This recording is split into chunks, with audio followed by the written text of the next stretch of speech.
ጤና ይስጥልን። በዚህ ዝግጅት የምናቀርብላችሁ የአንድ ባለስልጣን መረጃ ነው። እኒህ ባለስልጣን ባለፉት ሳምንታት በተለያዩ ጊዜያት ከኢትዮ ፎረም ባልደረቦች ጋር ውይይት አድርገዋል። በርካታ መረጃዎች ያሏቸው ኃላፊው ለጣቢያችን የሚናገሩት መረጃ ዝርዝርና በርከት ያለ ሆኖ ስለተገኘ ራሳቸው ቢጽፉት ከስምምነት ተደርሶ በእንግሊዝኛ አዘጋጅተው ልከውልናል። አን ኦፊሻልስ ኮንፌሽን ዘ ሪል ሶማሊ ሪጅን በሚል ርዕስ ይህንን ጽሑፍ የላክሉልን ባለስልጣን አብዱል ቃድር አብዲ ተብለዋል። በሶማሌ ክልል ውስጥ የአንድ ቢሮ ምክትል ኃላፊ ናቸው። ለህሊናዬና ለእምነቴ ስል ይህንን ነገር ለመጻፍ ተገድጃለሁ የሚሉት አቶ አብዱል ቃድር ነገሩን በዝርዝር ያስረዱበት መንገድ በቀጥታ ከኢትዮ ፎረም ጋርም የሚገናኝ ነው።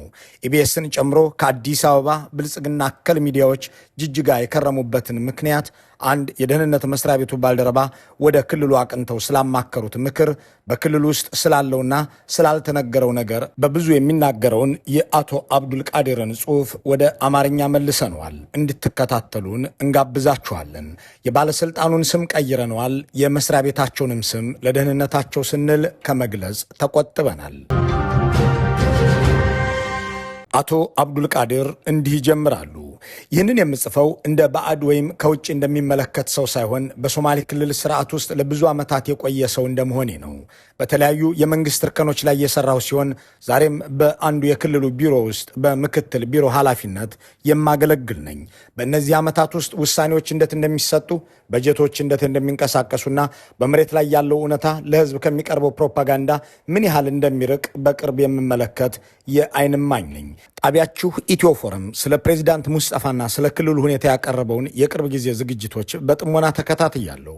ከዚህ በተጨማሪ ከአዲስ አበባ ያስጠራናቸው ረብጣ ገንዘብ መድበን ሆቴልና ትራንስፖርት ወጪ ሸፍነን በርካታ በል ከፍለን እንዲመጡ ከተደረጉ በኋላ ርዕሰ መስተዳድራችንን ቃለ መጠይቅ ያደረጉበትን በጅጅጋ ከተማ ሪዞርት ውስጥ እንዲቀረጹ የተደረጉትን ብልጽግና አከል የመሃል ሀገር የአማርኛ መገናኛ ብዙሃን የዘገቡትን አንድ ባንድ ተከታትያለሁ። የሆነውን ሁሉ የተፈጸመውን ነገር በጠቅላላ ከተመለከትሁ በኋላ ከአእምሮዬ ጋር ወደ ሙግት ገባሁ። መሪዎቻችን የሚናገሩት ሌላ ነው። እንደኔ ያለን ሰዎች ደግሞ ያለችንን ኃላፊነት ላለማጣት ብለን እውነታውን እንደብቃለን። ህዝብ ደግሞ መበደሉ መገደሉና መዘረፉ ሳይበቃው ሐቅም ይከለከላል። እንዲህ ያለው የውስጤ ሙግት የኢትዮ ፎረምን አድራሻ እንዳፈላልግ ገፋፋኝ። ለእምነቴ ስል ብቻ የማውቀውን ብናገር ህሊናዬ ያርፋል።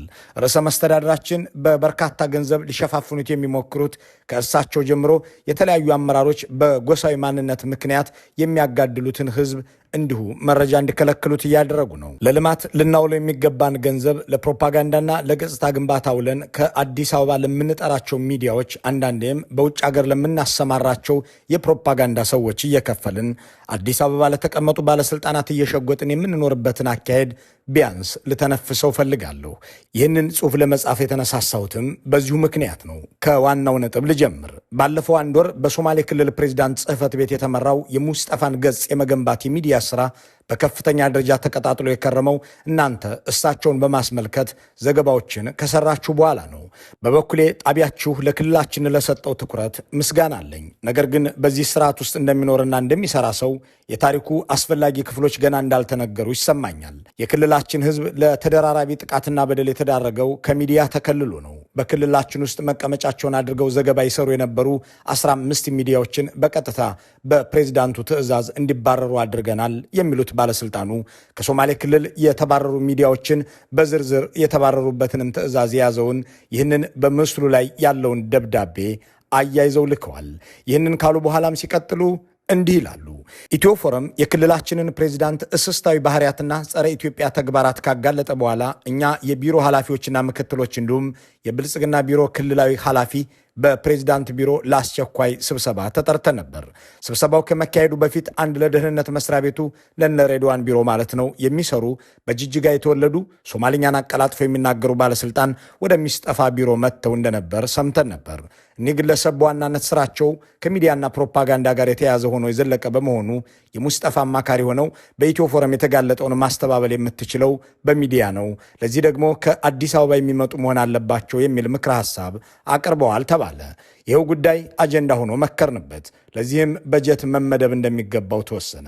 ይህንን ካደረግን በኋላ ለክልሉና በተለይም ለፕሬዚዳንቱ ገጽታ ግንባታ ተብሎ 30 ሚሊዮን ብር መመደቡን በጣቢያችሁ ሲዘገብ ሰማሁ።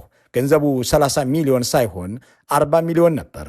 ይጠራሉ ተብለው የተለዩት በኮሚኒኬሽን ቢሮ በኩል የተነገረን 30 ሚዲያዎች ገደማ ነበሩ።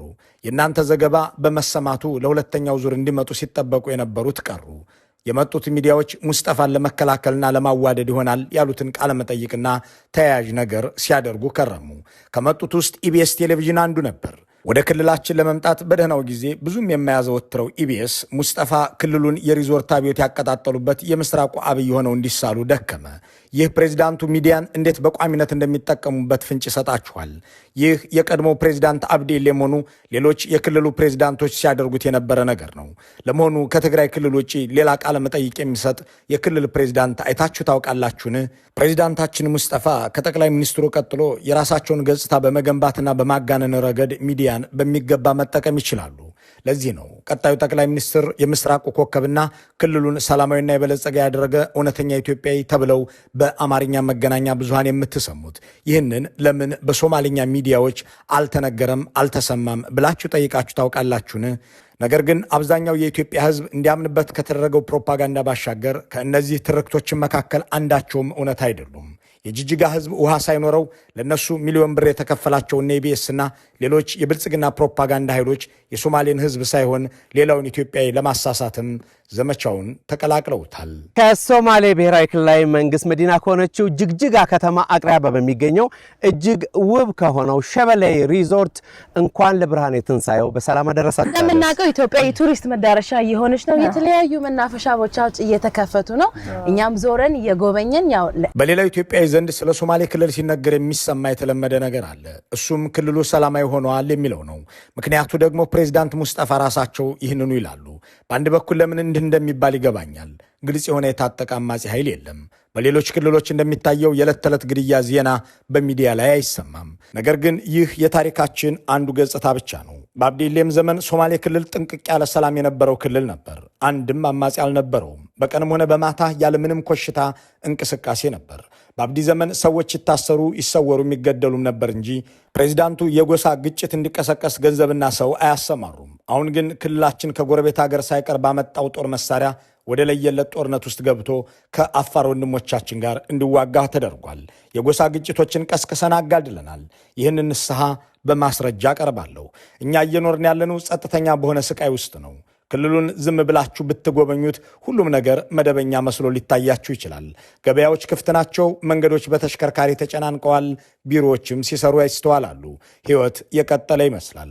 ነገር ግን ከሰዎች ጋር ስትቀመጡ፣ ባለስልጣናት በሌሉበትና ማንም በማያስፈራቸው ሁኔታ ውስጥ ስታወሩ ሌላ ነገር ማሽተት መስማት ትጀምራላችሁ። ይህ ከባድ ሰላም ነው። ምቾት ሳይሆን ጥንቃቄ የሚጠይቅ ሰላም። ይህንን ለመረዳት ነገሮች እንዴት እንደተለወጡ ማየት ያስፈልጋል። በአብዲሌ ዘመን ስርዓቱ ጨካኝና የማይታገስ ነበር። ነገር ግን ቁጥጥር ነበረው። ስልጣን በአንድ ሰው እጅ ነበር። አንዱ ጎሳ በሌላው ላይ የማይነሳም ነበር።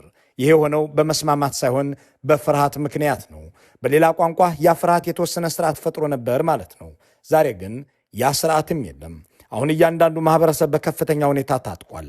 መሳሪያ እንዲህ ሲስፋፋ ደግሞ አደጋው ግጭት ብቻ ሳይሆን የማያቋርጥ ጥርጣሬ ነው።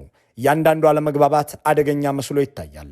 በብዙ አካባቢዎች የጎሳ ግጭቶች ከመቼውም ጊዜ በላይ ሪፖርት እየተደረጉ ነው። ቀደም ሲል ቢያጋጥሙ እንኳን በቀላሉ በቁጥጥር ስር ይውሉ የነበሩ ግጭቶች አሁን ተደጋጋሚና ግልጽ እየሆኑ መጥተዋል። በኦጋዴን ንዑስ ጎሳዎች መካከል፣ በኦጋዴንና በሻይቃ ማህበረሰቦች መካከል እንዲሁም ፕሬዚዳንቱ የእኔ ጎሳ ነው በሚሉትና በአጎራባች አረብ ማህበረሰቦች መካከል እያደገ የመጣው ውጥረት አለ። በፕሬዚዳንቱ ንዑስ ጎሳ ውስጥ እንኳ ሳይቀር መከፋፈሎች ይበልጥ ግልጽ እየሆኑ መጥተዋል።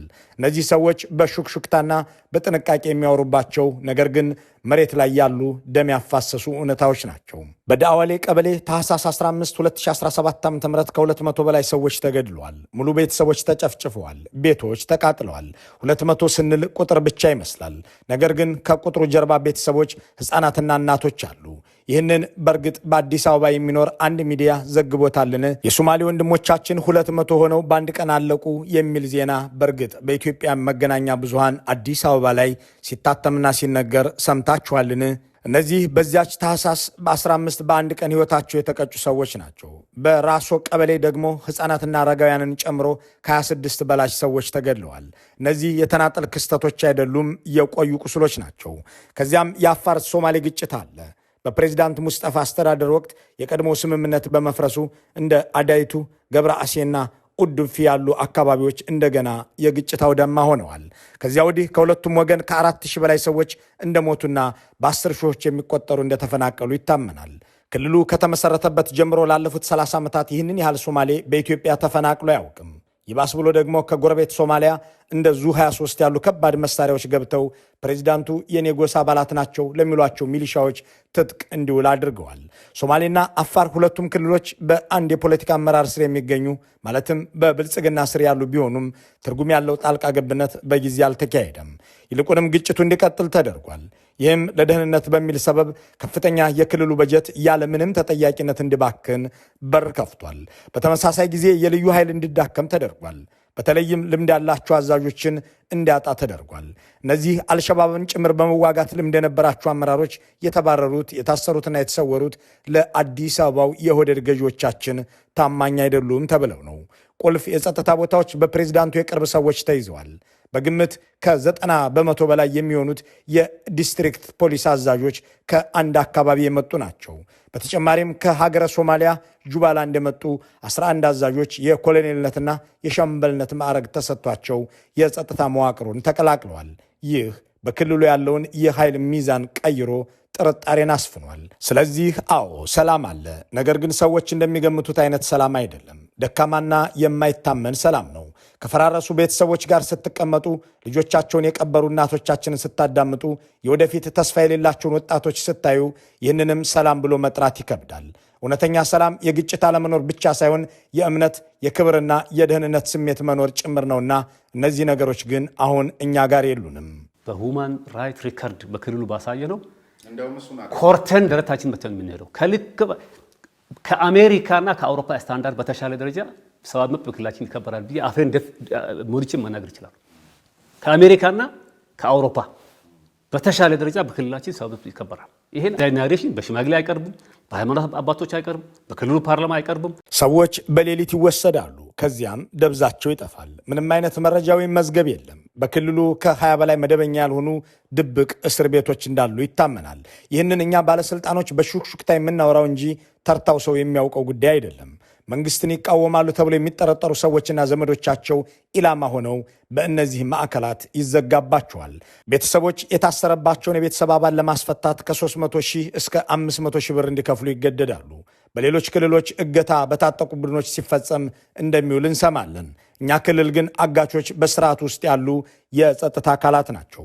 በቅርቡ ከአዲስ አበባ ባስመጣናቸው በአንዱ ሚዲያ ላይ ቃለመጠይቅ የሰጡት ሙስጠፋ የሶማሌ ክልል ከአውሮፓና አሜሪካ የበለጠ የሰብአዊ መብት የሚከበርበት ነው ሲሉ ሰምቻለሁ። ይህንን በመስማት ብቻ የፕሬዝዳንታችንን ጠቅላላ ውሸት መገንዘብ ይቻላል። ይህንን ንግግራቸውን ለማጀብ በፕሮግራሙ ላይ ለእስር ቤት ጎብኚዎች ተብሎ የተዘጋጀ ሾሩም እንዲታይ ተደርጓል። ከዚህ ባሻገር ግን እንደ ገረብ አሴ ያሉ ቦታዎች አሉ። ሰዎች ለወራትና ለዓመታት ያለምንም ክስ የሚታሰሩባቸው። የተለመደው ሰበብ ከአልሸባብ ጋር ግንኙነት አላቸው የሚል ነው። ባለፈው በጥምቀት ወቅት ከ30 በላይ ወጣቶች በጅጅጋ ተይዘው በዚሁ እስር ቤት ውስጥ እንደታሰሩ ናቸው። በጎዴ ደግሞ አውራ ጎዳና የሚባል ከቆርቆሮ የተሰራና ሙቀቱ ከ40 ዲግሪ በላይ የሆነ እስር ቤትም አለን። የ16 ዓመቱ ወጣት ሻፊ በሃቫና እስር ቤት መሞቱን ተከትሎ ፕሬዚዳንት ሙስጠፋ በትርፍ አንጀት ምክንያት ሞተ ማለታቸው ለቤተሰቡ ትልቅ ስድብ ነው። ወጣቱ ታስሮና ተደብድቦ ሕክምናም ተከልክሎ ነው የሞተው። አባቱም ልጁ በህመሙ እንደሞተ በቴሌቪዥን ቀርቦ እንዲናገር ተገዶ ነበር። በመጨረሻም በሐዘንና በጫና ምክንያት ከሳምንታት በኋላ አባትየው አርፈዋል። በሶማሌ ክልል መጠራጠርና ለመረጋጋት የአስተዳደር ውድቀት ብቻ ሳይሆን ለስርዓቱ ዓላማ የሚያገለግል መሳሪያም ይመስላል። አንድ ጉዳይ የደህንነት ስጋት ተብሎ ከተፈረጀ ቁጥጥር የሌለው ከፍተኛ በጀት ይፈቀድለታል። በጀቶች በፍጥነት ይፈቀዳሉ፣ ኦዲት አይደረጉም። ህዳር 1 2014 ዓ.ም የክልሉን ካቢኔ ሙስጠፋ ለስብሰባ ይዘውት የሄዱት ወደ ጎዴ ነበር። ከዚያ በፊት 1.2 ቢሊዮን ብር ለክልሉ ጸጥታ ቢሮ በጀት መድበን አጽድቀን ነበር። በጀቱ ከተለቀቀ 4 ወር እንኳን ሳይሞላው ተጨማሪ ገንዘብ ተጠየቀ። ያኛውስ ገንዘብ የት ገባ ብለን ስንጠይቅ ፕሬዚዳንት ሙስጠፋ በወቅቱ የነበረውን ሀገራዊ የደህንነት ሁኔታ እንደ ሰበብ በመጠቀም የህወሓት ወደ አዲስ አበባ መምጣት ተከትሎ ገንዘቡን ተጠቅመነዋል አሉ። ኃላፊው ሙባሽር ዱባድ አላውቅም ሲሉ የጽህፈት ቤታቸው ኃላፊና የቅርብ ዘመዳቸው ሁሴን ቃሲም ደግሞ ከአፋር ጋር ሳንዋጋበት አልቀረንም የሚል አሻሚ መልስ ሰጡ። በመጨረሻም ፕሬዚዳንቱ መሽቷል፣ ቢምቢም እየነደፈኝ ነው በሚል ስብሰባው እንዲያልቅና የተጠየቀው ገንዘብ እንዲፈቀድ አድርገዋል። ፕሬዚዳንቱ በአንድ ወቅት በጅግጅጋ በነበረ ግብዣ ላይ ለሶማሊያ ጠቅላይ ሚኒስትር ሐምዛ አብዲ ባሪ ሲናገሩ እኔን ያመጡኝ ኦሮሞዎች ናቸው፣ ሊያነሱኝ የሚችሉትም እነሱ ብቻ ናቸው፣ እነሱን እስካገለገልኩ ድረስ እዚሁ ቆያለሁ ሲሏቸው ሁላችንም በጆሮአችን አዳምጠናል። ባሳለፍነው መስከረም ባዳማ ደግሞ አንድ የኦህዴድ ባለስልጣን ሲነግረኝ ሶማሌዎች እንዲህ አይነት አመራር አይገባቸውም፣ ነገር ግን ሙስጠፋ የሚጠበቅበትን እያደረገ ነው፣ ክልሉ የማያልቅ የወተት ላም ሆኗል፣ ደግሞም ሶማሌዎች አንድ የፖለቲካ ኃይል ሆነው እንዳይወጡ በመካከላቸው ልዩነት እንዲሰፋ እያደረገ ነው ብሎኛል። ሙስጠፋ የኛ ችግር አይደለም የእናንተ የሶማሌዎች ችግር እንጂ ብሎም ጨምሮልኛል። በሶማሌ ክልል ያለውን ሙስና፣ ዝርፊያ በሚል ቃል መጥራት ይኖርብናል። ከአብዲኤሌ ዘመን የሚለየው ሙስጠፋ ሙስናን ያልተማከለ ማድረጋቸው ነው። አብዲኤሌ ለጥቂቶች ብቻ ሲፈቅዱ፣ ሙስጠፋ ግን ለብዙ ቢሮ ኃላፊዎችና ለቤተሰባቸው በተለይም ለታላቅ ወንድማቸው መሐመድ እድሉን በሰፊው ከፍተውታል። የቀድሞ ፕሬዚዳንት የተዘረፈው ገንዘብ በክልል ውስጥ እንዲውልና ኢንቨስት እንዲደረግ ያደርጉ ነበር። አሁን ግን ገንዘቡ በውጫሌ በኩል ወደ ናይሮቢ፣ ዱባይ፣ መቋዲሾ፣ ሀርጌሳና ኢስታንቡል ይወጣል። ብዙ ፕሮጀክቶችን በወረቀት ላይ ተጠናቀው በጀታቸው ይበላል። በ300 ሚሊዮን ብር በጀት የተጀመረው የክልሉ ምክር ቤት ግንባታ ወደ 1 ቢሊዮን ብር ተጨምሮም ገና አልተጠናቀቀም። በጅግጅጋ የ1.4 ቢሊዮን ብር የውሃ ፕሮጀክት ቢኖርም ህዝቡ አሁንም በአህያ ጋሪ ከሩቅ ቦታ የሚቀዳውን ውሃ ይጠጣል። በቀብሪ ዳሃር የ500 ሚሊዮን ብር የውሃ ፕሮጀክት በሪፖርት እንጂ በመሬት ላይ የለም። የሽንሌ ቆራሄና ጀረር መንገዶች አልተጠናቀቁም። በቁቢ ድልድይ ፈርሶ ህዝቡ ራሱ እየገነባው ነው። ጠቅላይ ሚኒስትር አብይ አህመድ የሶማሌ ክልል ባለፉት 7 ዓመታት ያከናወነው 2% ብቻ ነው ማለታቸው በመሬት ላይ ካለው እውነታ ጋር በትክክል ይገጥማል። አሁን የእኛ ባለሥልጣናት ወሬ ስለ ክልሉ ልማት ሳይሆን በናይሮቢና በዱባይ በኢስታንቡልና ሀርጌሳ ስላለው የሪል ስቴት ዋጋ ሆኗል። የፌዴራል ባለሥልጣናት ወደ ክልሉ ሲመጡ እንዲጎበኙ የሚደረገው የተመረጡ ቦታዎችን ብቻ ነው። እንቅስቃሴያቸው ጥብቅ ቁጥጥር ይደረግበታል። ሁኔታዎችን ተቆጣጥሮ ማሳየት የሚቻልባቸው በተመረጡ ዞኖች ለምሳሌ በፈፋን፣ በሲቲና በተወሰኑ የሸበሌ ክፍሎች ብቻ ጉብኝት እንዲያደርጉ ይደረጋል። ዓመታት ያስቆጠሩ ፕሮጀክቶች እንደ አዲስ ስኬት ተደርገው እንደገና ይቀርባሉ፣ እንዲመረቁም ይደረጋል። መስተንግዶ ቅጥ የለውም። ጎብኚዎቹ ሆዳቸውም ኪሳቸውን ምቾት እንዲሰማው ይደረጋል። በሶማሊኛ አፍ ኡነይ ሂሼዶ የሚባል አባባል አለ። የበላ አፍ ያፍራል ማለት ነው።